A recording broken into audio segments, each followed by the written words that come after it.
What's up guys, this is Yacine, and in this video I really wanted to prove to you guys how relevant and dangerous the K9 engine will be, and also just how prominent it will be, because I think this engine is going to be played by everyone and their mother. Everyone's going to have at least like 3 Zuna and 1 Lupus in their main deck or side deck or whatever. It's kind of like the new slashable hand shop engine. There's like 3 great hand shops and then 1, not great card to draw. Very similar to like the Rescue Ace monster. It's like 3 Impulse and then 1 Fire Engine or Fire Attacker. I forgot the name of the level 6 that draws 2 cards and discard a card.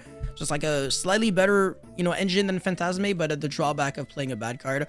So it's relatively similar, but also you can play the K9 engine as like an actual engine instead of just hand shops. And when we're going to be getting these cards in Justice Hunters, like I said, everything will change. For the better or for the worst, I don't know, only time will tell. Anyways, I'm going to be going over 5 combos / interactions that, I guess this engine or these cards will enable. But before we go any further, you already know the drill. As always, smash the like and subscribe button. It really motivates me a lot to keep existing on this planet. I swear to God, I don't even know what I would be doing right now if you weren't there. And also a huge shout out to my Blue Eyes and Crystron spreadsheet, of course, which I will be updating, by the way, when we're going to be getting the new K9 cards. So yeah, make sure to check it out. A link will always be at the top of the description box below. And with that being said, let's get right into it. Okay, so in this situation, I'm going to be going second, and I'm going to be showing like the relevance of playing the K9 hand shops. So your opponent activates Engraver or Tracked into Lure. Look at this, man. You can stop your opponent right away on like turn, like on turn 0, really. So you're going second. And look at this. So I'm going to be going like Izuna, send Lupus. My opponent also goes Izuna, send Lupus. But the player going second actually has a big advantage because the Lupus actually has a quick effect that can only be used on the opponent's turn to quick exceed for a rank 5 monster. So since I'm going second, I can make a Nash Knight right away. However, since my opponent rushed the K9 engine as well, I have to use the Nash Knight right away. Otherwise, my opponent can go into Chronomaly V mana and then negate my Nash Knight, and then the Tracked into Lure resolves, and I kind of don't really have much going for me, so I can still go into Nash Knight and then attach a monster to it. So yeah, this is a turn 0 interaction that only takes away 1 card, and also you have Lupus in your grave, so you can start your next turn right away with a potential resource that will come back. And yeah, at this point, whatever. My opponent can obviously still combo, but if my opponent didn't have Izuna, for instance, I would be able to like suck up the Lure, and my opponent's Engraver would actually be useless. So yeah, with one single Izuna, you can pretty much check a Tracked, or like an Engraver into a Tracked, or Tracked, actually, anything really, which is really disgusting, because not a lot of hand shops really do that. Obviously, there's Ash, there's Dominus Purge, and Impulse, I think, no, because there's not going to be anything on your opponent's field when the Lure gets activated, but whatever, you get the point. Let's get into interaction / combo number 2. Okay, so this is actually quite interesting, and I really wonder if people can really guess what I'm about to do, but it's kind of nasty. So look at this. All right, my opponent used a monster effect in the hand or grave. I can trigger Izuna, and then Izuna effects send Lupus, and Lupus gets revived back. And I'm not going to be using the effect of Lupus to Xyz summon. I'm going to wait until my opponent uses a card that searches, and then I'll chain the Lupus, right? When my opponent goes with, the man with the mark to search. I'm going to be going into Artifact Durandal. My opponent searches for Temple of the Kings or whatever. Hold on. It doesn't matter. Who cares? And I'm going to be summoning the Durandal and then use the effect so that my opponent has, and me, we both have to like shuffle our hands back into the deck and then draw cards equal. I'm gonna be chaining Droll, so I can Droll Reincarnation on turn 0 and then chain my furniture monsters. So I'm setting the Big Welcome, and then the Kuklok makes it so it also summons itself back. I'm hand looping my opponent for 6 freaking cards on turn 0, which is stupid. And then yeah, Kuklok comes back, and then I can use Big Welcome. This is a completely unrealistic combo, but in the Labyrinth deck, it could actually come up every now and then. If you draw a Zuna and maybe Droll, if you're talented at the game and a furniture, there's just no way you lose. Like, it's actually unlosable. Like, you're gonna have to put in a lot of effort. This is turn 0, and I have more cards on my hand and field than my opponent has in the grave. This is and hand and field. Like, all these locations combined before my first turn even started. This is not okay. This is really stupid. Okay, so interaction number 3, I'm going to be setting a mystery card. You have no idea what this is. No, it's not like it's Waking the Dragon or anything. And of course, my opponent does something. I summon Izuna, send Lupus, and then Lupus comes back. This is also possible if you thrust into Waking the Dragon. So my opponent activates a spell or trap or monster effect on the field.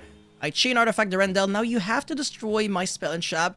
And then just like that, I can summon the last word from another planet. So obviously this has always been possible with rank 5 decks, but I can't really think of like good rank 5 decks. You're gonna see Yaxine, but Cyber Dragon, I agree. Actually, Cyber Dragon best deck, Cyber Dragon for president, but K9 just makes it super easy because now you get a rank 5 on your opponent's turn even, so it makes it even more layered. You don't really lose to board breakers, and yeah, you can make the last warrior and destroy the living shit out of your opponent, which is beautiful.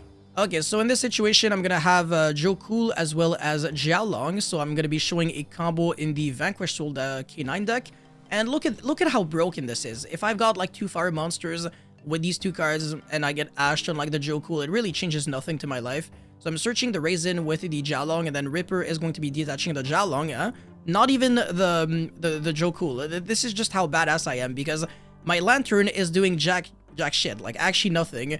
But yeah, normal summon the Raisin, search the Holy Sue, and then link off into Rock of the Vanisher, not Rocks, and then recycle back the Jialong, and then reveal the Jialong to summon the Holy Sue from the hand, which will trigger the Jialong so that it can summon itself.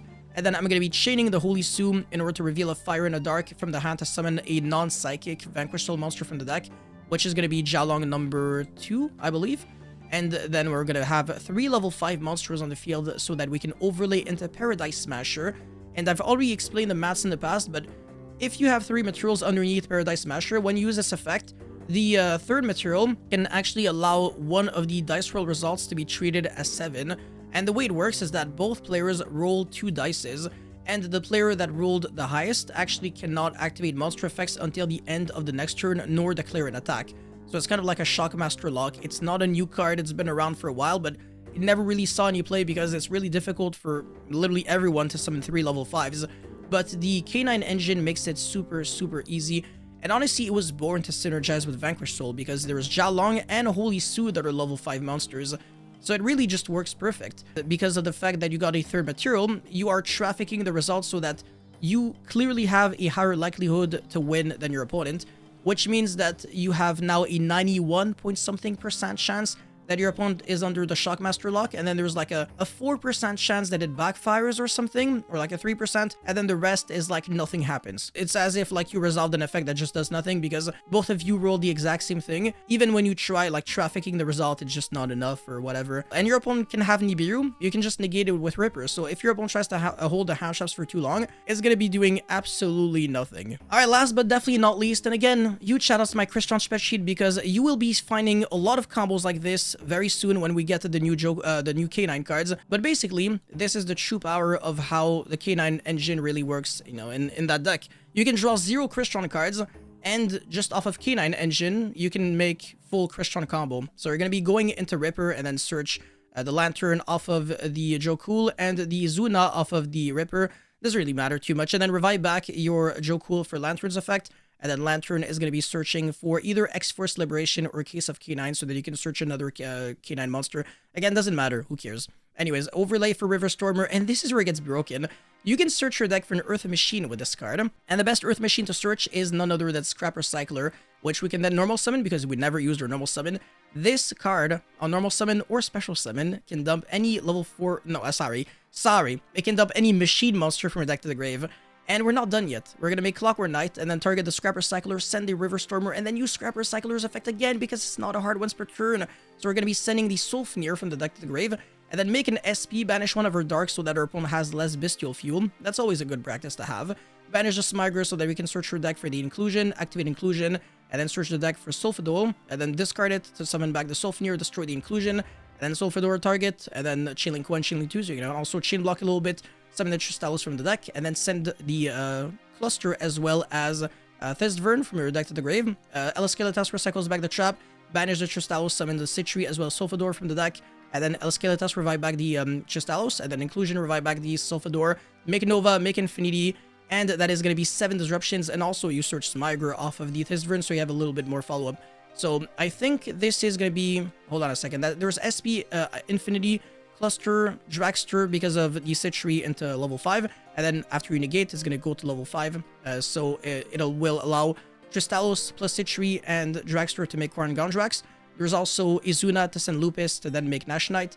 So that's 1 disruption, and then 4 disruptions there. Another 1 here, so 6, 7, and there's also X-Force Liberation into the Werewolf, so that should be 8 disruptions. If my maths are not too bad, and by the way, in case you're wondering, how can Tristalos summon the Citri in case you know, it's banished. Well, Cluster shuffles it back. So you're gonna have to use a Cluster before you use Tristalos. I hope everything makes sense, but then again, if you do have access to my spreadsheet, everything should make a lot of sense. And you can always like rewind in this combo or just ask questions in the comment section below. But yeah, that's it for this video on why the K9 engine is going to be so good when we're going to be getting it in the TCG. A lot of decks can take advantage of it. It's not just, you know, Vanquish Soul or Crystron. Literally everyone and their mother can play this engine. It really is broken. At least you're playing Izuna and Lupus in your deck, at the very least. But if you can also play Jokul and Lantern, you're making your deck significantly better. It's comparable to like Fiendsmith 2.0. It really is that broken. But yeah, that's it for this video, guys. Thank you so much for watching. Don't forget to like and subscribe. And I'll see you guys very, very soon with another video. Peace.